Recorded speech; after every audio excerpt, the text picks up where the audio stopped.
We would now like to invite Dr. Chetan Kantharia, who is the head of the Department of GI Surgery and Liver Transplant at KEM Hospital, Mumbai, who is going to enlighten us on donation after cardiac death in India. Dr. Chetan, please. Respected chairperson, seniors and colleagues, the topic of my today's talk is organ donation following circulatory determination of death. So as far as organ donation after death is concerned, we all know that it could be either neurologic or circulatory, what we call as donation after circulatory determination of death and donation after neurological determination of death. As far as donation after circulatory determination of death is concerned, as the name suggests that there is cessation of circulation, so heart no longer pumps bloods into the organ, and therefore the retrieval has to be done very fast in the next 60 minutes. And this is in sharp contrast to donation after neurological determination of death, where there is brain dead but the blood still circulates, and thus there is enough time to organize the retrieval and organ donation. Now the need for DCDD is essentially to increase the donor pool to meet the excess demand and limited availability. And there is a hope that with the awareness and with increase in DCDD, you would over a period of time overcome the need for LDLT. As far as the categories of DCDD is concerned, it is it's classified as per the modified Maastricht classification into 5 grades, 3 being uncontrolled and 2 being controlled. So first grade is dead on arrival. It's an uncontrolled situation, and the DCDD is done in the emergency room of the transplant center. Second grade is they're following an unsuccessful resuscitation. Again, it's an uncontrolled situation where the patient is being treated and you try to resuscitate and you don't have enough time to talk about it, and so again it is done in emergency room at transplant center. Stage 3, category 3 and 4 are controlled, where there is an anticipated cardiac arrest, where patient is being treated and you know that this patient is going to die, and you talk to the people, talk to the relatives, and it's a controlled thing, and it happens in ICU or emergency room or in West in operation theatre. And cardiac arrest in a brain dead donor, where the patient is brain dead and you are in the process and suddenly there occurs a cardiac arrest. And again, this happens in ICU or emergency room or an operation theatre. And grade 5 is an unexpected arrest in an ICU patient. So again, it's an uncontrolled thing, and it usually happens in ICU of a transplant center. Now, when do you consider a person or a patient to be a DCDD, potential DCDD donor? So whenever you have a patient who has a non-recoverable injury, where the brainstem reflexes are present, but you do not expect progression to brain dead. So this is a patient who is a potential DCDD donor, and then having identified him, you assess his eligibility. Is he eligible to be a DCDD donor? He is potential person, but is he eligible? So for that you assess the specific organ function with regards to kidney, liver, heart or lungs. Rule out systemic infection, rule out malignancy, genetic or metabolic disease, and see whether the organ is matching the potential recipient. And most important thing is that you ensure that there is likelihood of death after 1 hour of withdrawal of support. Now, what is the significance of 1 hour of withdrawal of support is basically this is the warm ischemic time, and we all know that the maximum limit for kidney is 1 hour and for liver is 30 minutes. So once you identify and you see that this patient is eligible, then in a very subtle manner, you talk to the patient's relatives. Patient's relatives are talked to about the withdrawal of the life support system. And once it is done, then again you ask for the consent for the donation. And having done this, then you begin the process. So this is a situation in UK where the patient is shifted to a adjoining theatre and where the life support treatment is stopped, and as soon as asystole and death is declared, is shifted to the next theatre where the things are kept ready and the retrieval is done in a very urgent manner. So as far as the pathway for controlled DCDD is concerned, following withdrawal of the life support treatment, there is an agonal phase and then asystole occurs. Then you wait for a period of 5 minutes where nothing is done, following which you declare death and then you proceed to doing retrieval. And in an uncontrolled, the pathway is that the patient is in hospital.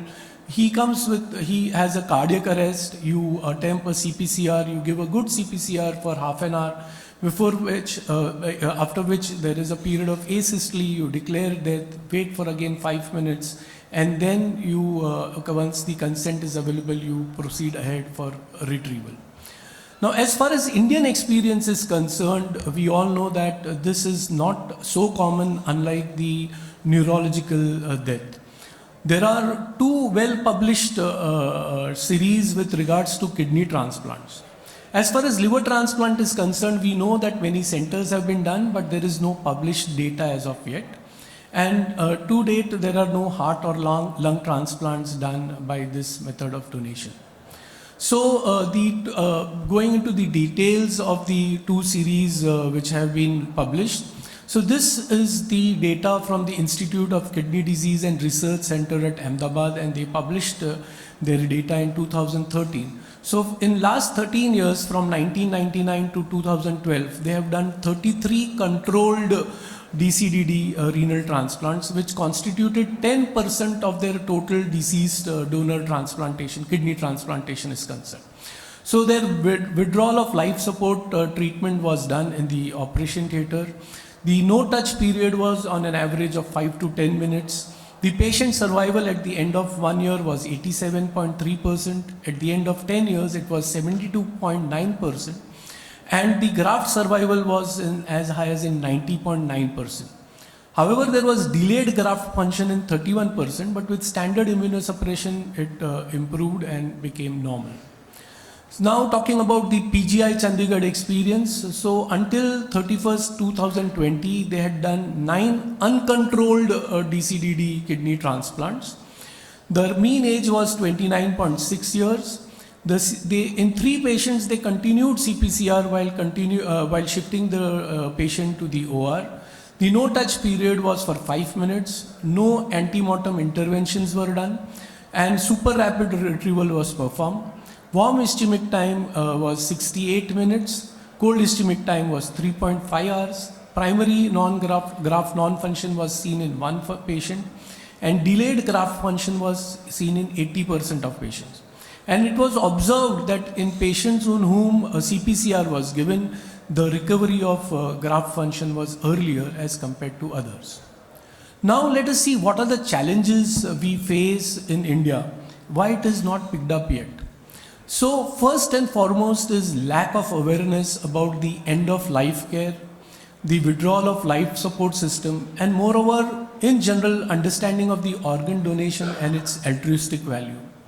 When you talk to a patient about withdrawal of life support, and then many may agree, but then you subsequently follow it up with talking about organ donation, that is the time many of the patients' families will say, no, we'll rather take our patients home against medical advice. So this is a very common phenomenon.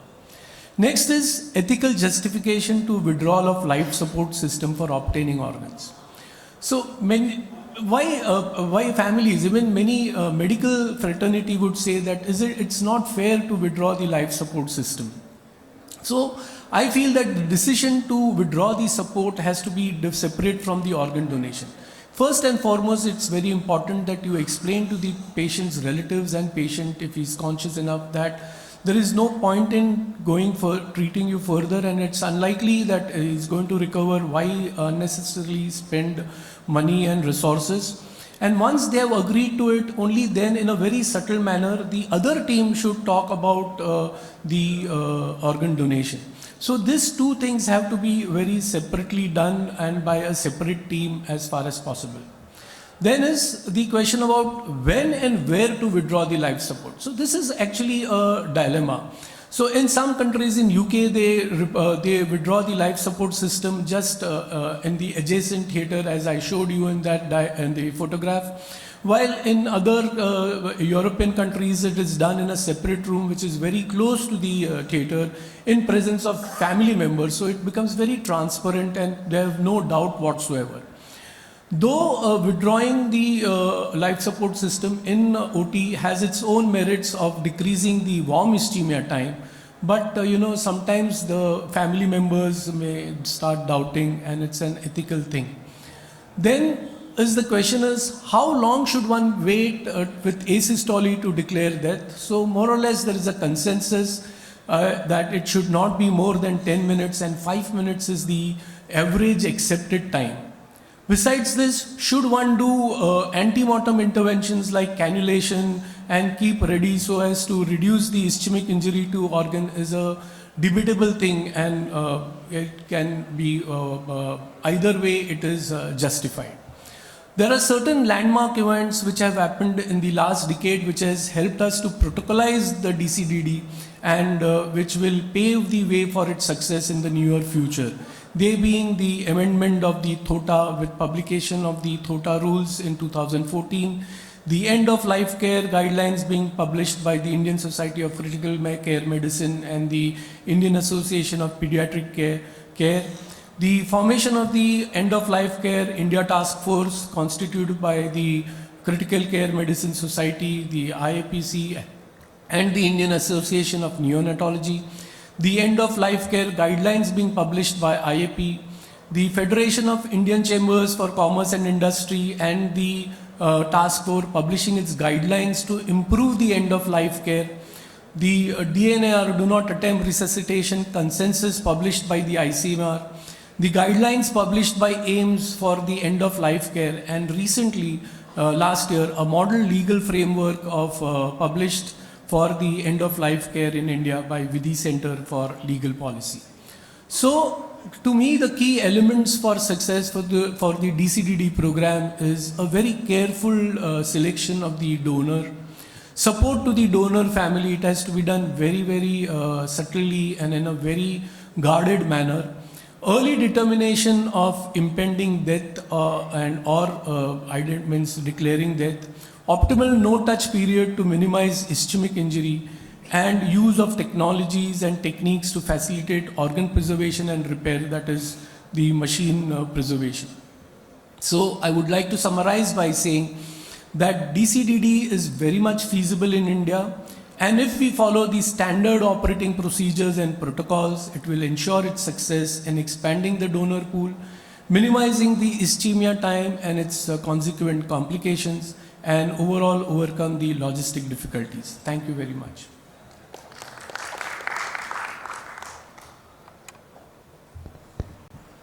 So for DCD, circulatory determination of death, DCDD now. So I think for it to start, the public should have faith in the healthcare delivery system. So unless they have that, they would assume the decision to withdraw life support is to facilitate organ donation. So even in the West, the decision of withdrawal of life support is disconnected, is in no way related to the decision to donate the organs. So they would have withdrawn the care anyway. The main reason being to prevent the continued agony to the patient, as well as to save the healthcare costs. So unless people in India accept withdrawal of care, this would be a second step, donate those organs. Absolutely. So your presentation has come across, in some of the slides, that you first assess the patient as a feasible organ donor and then talk about withdrawal of support. Exactly. That should be the other way around. So basically what is important is, as Dr. Prabhu rightly said, is that once you know that this person is a potential thing, you talk to the team, but nowhere the transplant team should be directly communicating with or talking to the patient's relatives.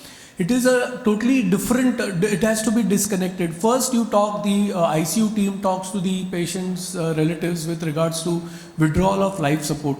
And once they are convinced about it, then in a very subtle manner, the coordinators or the other people, stakeholders will talk. But the transplant team should nowhere come in the picture as far as the communication with the relatives are concerned. Very rightly said, Dr. Prabhu. I think DCD donation in our country has a long way to go because it requires a lot of logistics on the side of the hospital. We have a DDLT list ready with us, and we know as a transplant community that wherever there is an organ available, the coordinators spend a lot of time getting the patients to the hospital. If we have a DCD donation, we should have a patient ready, and recognition of a patient who can be a potential donor with the coordinators in place to get the family to donate, and then withdrawal of support and organ donation. I think it requires a lot of infrastructural work, but yes, this is a group which can potentially increase the donor pool. And I think in UK it took a long while for the DCD program to develop, but now it is so well established that we should work on this front. You have one You can say valid point. it's more than infrastructure because most of these organs are controlled DCDs. So they are anyway stable. Once you identify, you can bring the recipient. It's more the trust issue.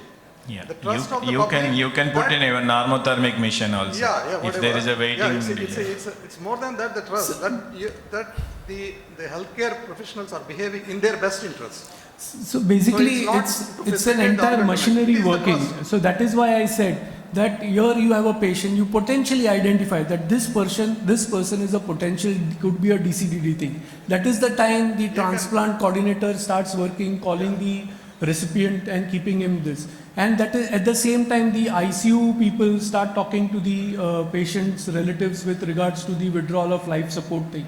Then once they agree upon it, the other team comes and talks to them. So it's a well-oiled machine. It has to go hand in hand together. So, and it has happened. It's not that it has happened in North. They've been doing It has it. happened, but I think in India we have a public-private divide, and the trust in the doctors as it is, whether the patient is going to survive or not, they will never say to withdraw the support. So that trust has to come in from the public side. And I think that takes a while. We need grief counselors, we need more coordinators, we need clinicians who are up to it, who can tell the patient family that see there is no chance and that the patient will not survive, and then the question of organ donation comes in. I totally agree with you, Dr. Vibha, but you know what, I would like to be very optimistic. 10 years back, we were discussing about the brain death and how it would happen, and today we have reached a fairly good level of donation across the country. Similarly, I'm very sure 5 years hence, there will be people presenting their work on DCDD also. Dr. Chetan, did you find out, other than this PGI Chandigarh and IKDC, any other state or any other city has tried for DCD? Yes. Because the problem, I'm telling you, in our center, we want to do it because, as you know, TOTA is national guidelines, but each state has to adapt its own state by passing in assembly. So in our Jivandan, people did not accept it to, even though family member agreed for a DCD, but Jivandan did not give a permission. They say that it's not passed. So I want to know data, I want to collect so that what are the other states are attempted at least, other than these two centers. So basically, I for very sure Like know Bombay, that the North yeah, group, Delhi, the Delhi Chennai. groups, they have done it. The Medanta has done it. I don't know whether Gangaram has done it, but I'm very sure that Medanta has done 4 DCDD. This what I know of. And nowadays, that is why I put this landmark events. So these landmark events actually is going to draw consensus nationwide. So it's not that. And now we have Roto Soto in place, which will help us to do that. Yes, sir. A small point to make here. I think if you are embarking on such a program, we first have to fight the fire in the house. You know, why is there so much of difficulty even for brain death organ donation? The reason is our intensivists are not in sync. Many of them are not in sync, not willing to declare brain death till it is too late. The neurosurgical colleagues are not too keen to declare brain death till it is too late. Now add a new dimension to that, the circulatory death, right? And they will jump again, because I'm telling you sharing a small experience. It was about 3 weeks ago that I tried talking to a group of intensivists, both from my institution and from another institution. You know what I heard from them? That is stark reality. And that is what we must concentrate on. Patient education can follow. First we have to set our house in order. They said, "Ab tum ye bhi nahi chodoge." Now this is the first reaction. "Ab tum ye bhi nahi chodoge." Matlab hame aur hamara kaam aur badha rahe ho. This kind of a nihilistic approach of the intensivist is going to be a big bane in all our attempts to succeed on this front. Because here the involvement of an intensivist is much greater than that in brain death declaration. That's a simple process. Here the spin-offs are so much. If a neurosurgeon can turn around and say, if I get the organs of a brain dead person donated, people will stop coming to me. It's a point well taken, sir. I absolutely agree with you. And we Sir, all but- need to educate our intensivist much before we go to the. But very Absolutely. There is another question from one of our residents, please. Hello. Yeah. Sir, my name is Dr. Tulsi. I'm from Government Medical College, Kottayam. So, sir, we talked about the controlled DCDD. My question is, if it's an uncontrolled DCDD, patient is in casualty and declared dead, then how the team is going to the transplant, like the coordination team? So uncontrolled DCD is really very difficult, especially in our setup as of now. So the things have to really move in fast, as Dr. Vibha rightly said, that the transplant coordinator first will have to talk, and there is hardly any time left in coordinating all these things. So the logistics as of now for uncontrolled thing is not going to work in our setup. We need to first set up the controlled thing properly and then only embark further. So one step at a time. And what Dr. Rajat Saxena sir said is absolutely right, especially in government hospital. But sir, as I said, that I am eternal optimistic, and we can talk to them and work out, and it should happen in near future. So thank you, Dr. Chetan. It's a very ethical dilemma. Yes, we need to proceed, but we need to remember this is one of the options to increase the donor pool, and it may not be possible full out today, but maybe eventually, maybe over the next decade, because a lot of things have changed in terms of law, the end of life care, which was not there 10 years ago. So that has helped us. So we would like to now thank Dr. Chetan and my co-chairs and end this session now. Thank you so much.